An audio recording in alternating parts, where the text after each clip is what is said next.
Comment box देख करके पता चलता है कि आप सब लोगों की प्रिपरेशन बहुत अच्छी चल रही है।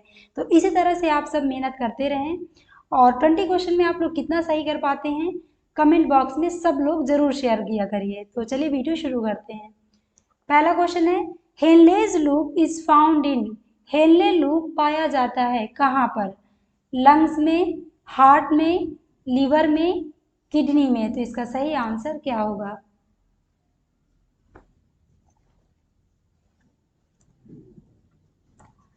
तो इसका आंसर होगा डी, किडनी में। जैसा कि आपको भी पता होगा कि फंक्शनल यूनिट होती है किडनी की nephron. Nephron is a functional unit of kidney. और यदि किसी की किडनी खराब हो जाती है इसका मतलब है कि उसके नेफ्रॉन काम करना बंद कर दिए हैं। तो नेफ्रॉन में हेनले लूप देखने को मिलता है। जैसे जल्दी से यहाँ पर स्ट्रक्चर देखें तो आप देखेंगे कि ये बोमेंस कैप्सूल होता है और ये जो यू आकार की स्ट्रक्चर होती है इसी को कहा जाता है हेनलेज लूप। ये बोमेंस कैप्सूल है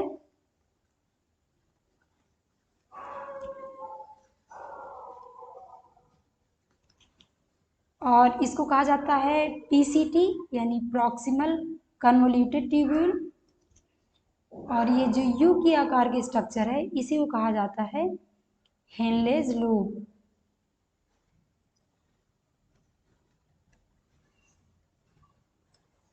और इसे कहा जाता है डीसीटी यानी डिस्टल कन्वोल्यूटेड ट्यूब्यूल। और ये है कलेक्टिंग डक्ट।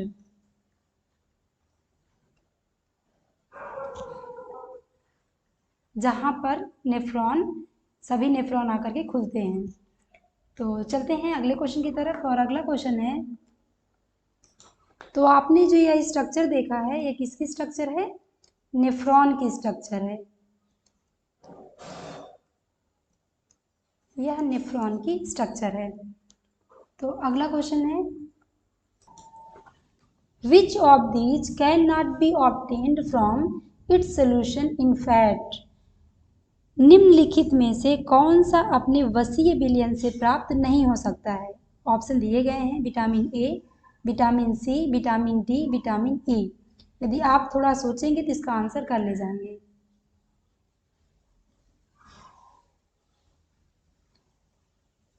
तो इसका आंसर होगा बी, विटामिन सी। ये वाला ऑप्शन इसमें सही होगा। देखिए, वसा में घुलनशील विटामिन होते हैं vitamin A, vitamin D, vitamin ई और विटामिन के, यानी ए, डी, ई, के।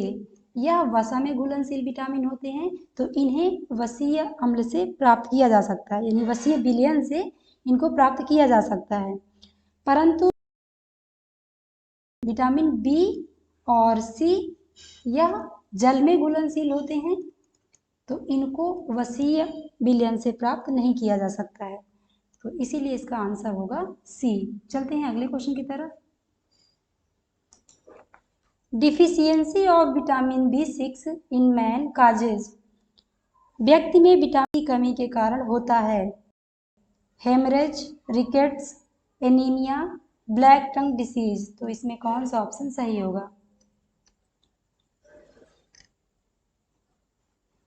तो इसका आंसर होगा सी, एनीमिया। विटामिन B6 की कमी से एनीमिया हो जाता है। और विटामिन B6 का रासायनिक नाम है पायरिडॉक्सिन। पायरिडॉक्सिन। तो इसे भी आप अच्छे से देख लीजिएगा। चलते हैं अगले क्वेश्चन की तरफ। अगला क्वेश्चन है, What amongst the following is responsible for the formation of stone in the human kidney? तो आपको बताना है कि इनमें से किसके जमाव के कारण ह्यूमन किडनी में पथरी बन जाती है। Calcium oxalate, sodium acetate, magnesium sulphate, calcium. तो इनमें कौन सा ऑप्शन सही होगा?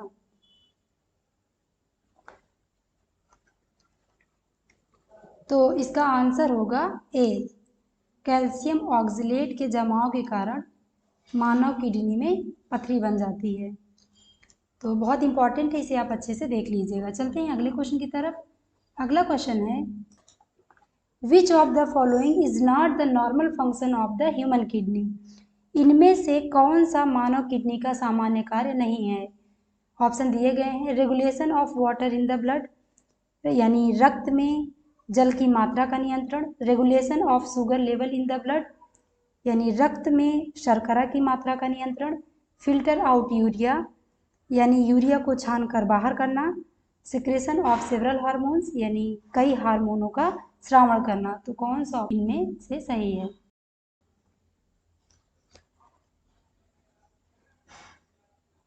तो इसका आंसर होगा B, regulation of sugar level in the blood.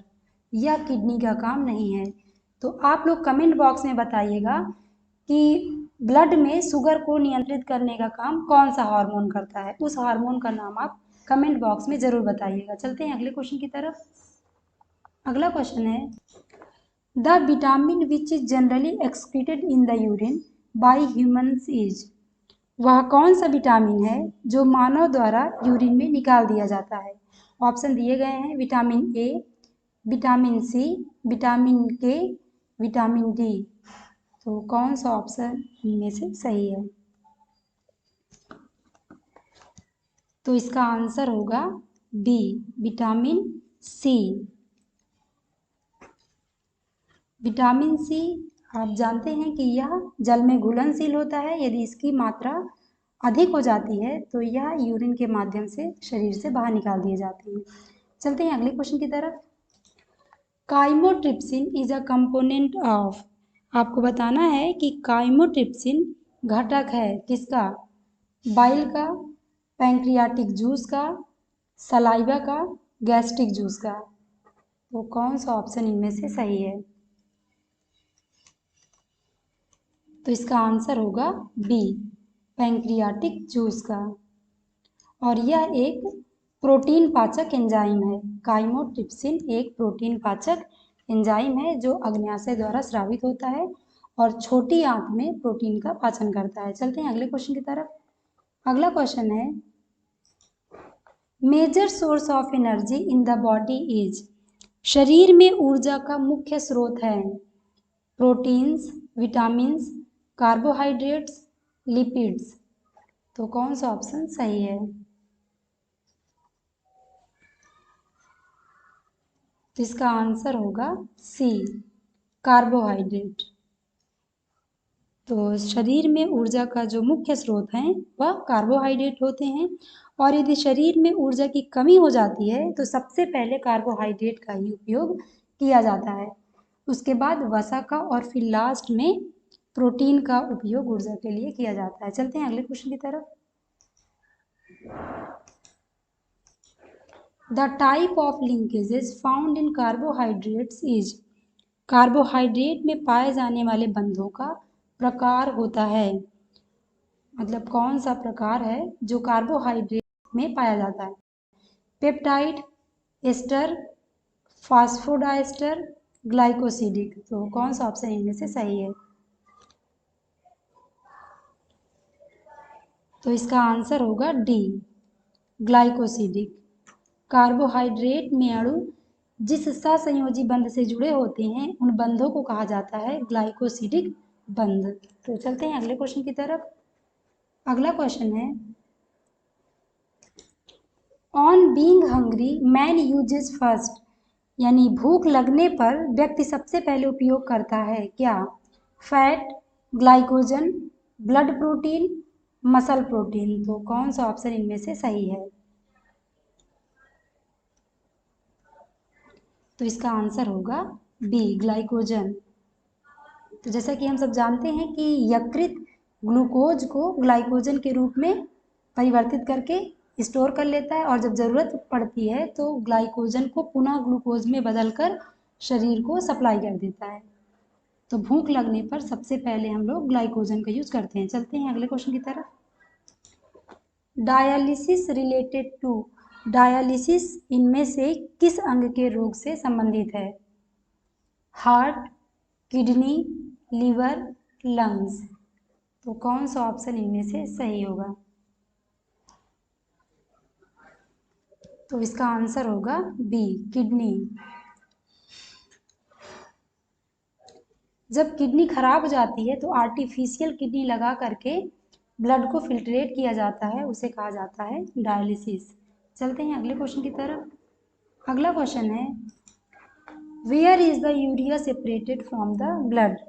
Urea किसके द्वारा रक्त से पृथक किया जाता है? Intestine, stomach, spleen, kidney.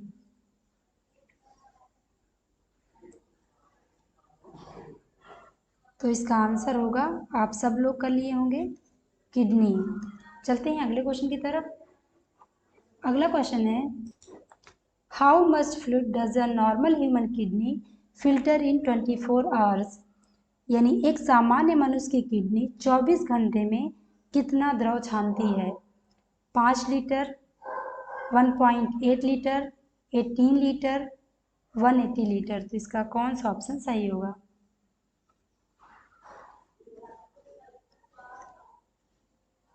तो इसका आंसर होगा डी, 180 लीटर द्रव 24 घंटे में किडनी छानती है। तो हम सब जानते हैं कि किडनी रक्त में घुले अपशिष्ट पदार्थों को छानने का कार्य करती है और वह 24 घंटे में लगभग 180 लीटर द्रव छान देती है। चलते हैं अगले क्वेश्चन की तरफ। अगला क्वेश्चन है, the primary nitrogenous product in human is? यानी मानव का जो मुख्य नाइट्रोजिनस वेस्ट होता है वह इनमें से क्या होता है? Ammonia, uric acid, guanine, urea. तो यह क्वेश्चन आपके लिए है, इसका आंसर आप लोग कमेंट बॉक्स में जरूर कीजिएगा। चलते हैं अगले क्वेश्चन की तरफ। Urea is produced in human, यानी मनुष्य में यूरिया निर्माण होता है कहाँ पर? स्प्लीन में, लीवर में, किडनी में, गाल ब्लैडर में। तो कौन सा ऑप्शन इनमें से सही है? तो इसका आंसर होगा बी, लीवर में। लीवर में ऑर्निथिन साइकिल द्वारा यूरिया का निर्माण होता है। तो आप इसे देख लीजिएगा, क्वेश्चन हमेशा पूछा जाता है। चलते हैं अगले क्वेश्चन की तरफ। Number of uriniferous tubules in man are about? यानी मनुष्य के किडनी में नेफ्रॉन्स की संख्या होती है लगभग 1 million, 2.4 million, 5.4 million, none of these. तो कौन सा ऑप्शन इनमें से सही है? तो इसका आंसर होगा बी, 2.4 मिलियन। देखिए, एक किडनी में नेफ्रॉन की संख्या लगभग 1 मिलियन होती है, तो मनुष्य में 2 किडनी पाई जाती हैं, तो 2 किडनी में नेफ्रॉन की संख्या लगभग कितनी होगी? 2.4 मिलियन। तो बी वाला ऑप्शन इसमें सही होगा। चलते हैं अगले क्वेश्चन की तरफ। अगला क्वेश्चन है, filtration pressure in human kidneys is about? यानी मनुष्य के किडनी में जो फिल्ट्रेशन प्रेशर होता है वह लगभग होता है कितना? 15 mmHg, 75 mmHg, 45 mmHg, none of these. तो कौन सा ऑप्शन इनमें से सही है?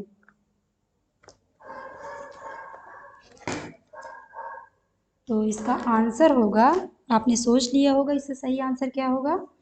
तो इसका सही आंसर होगा ए, 15 mmHg। तो इसे आप अच्छे से देख लीजिएगा कि 15 mmHg का प्रेशर होता है। चलते हैं अगले क्वेश्चन की तरफ। The function of the ductus choledochus is to carry? यानी मूल पित्तवाहिनी का कार्य किसे ले जाने के लिए होता है? Urine, bile juice, gastric juice, none of these. तो कौन सा ऑप्शन इनमें से सही होगा? इजी है, तो इसका आंसर होगा बी, बाइल जूस को ले जाने के लिए होता है।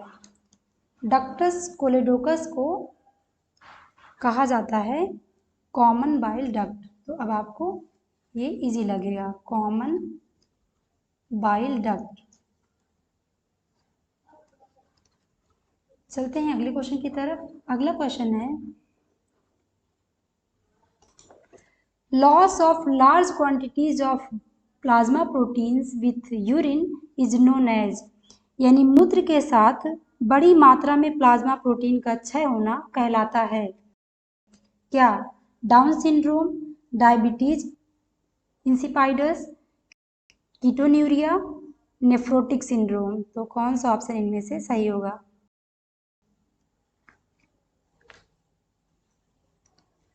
तो इसका आंसर होगा सी, कीटोन्यूरिया। सी वाला ऑप्शन इनमें से सही होगा।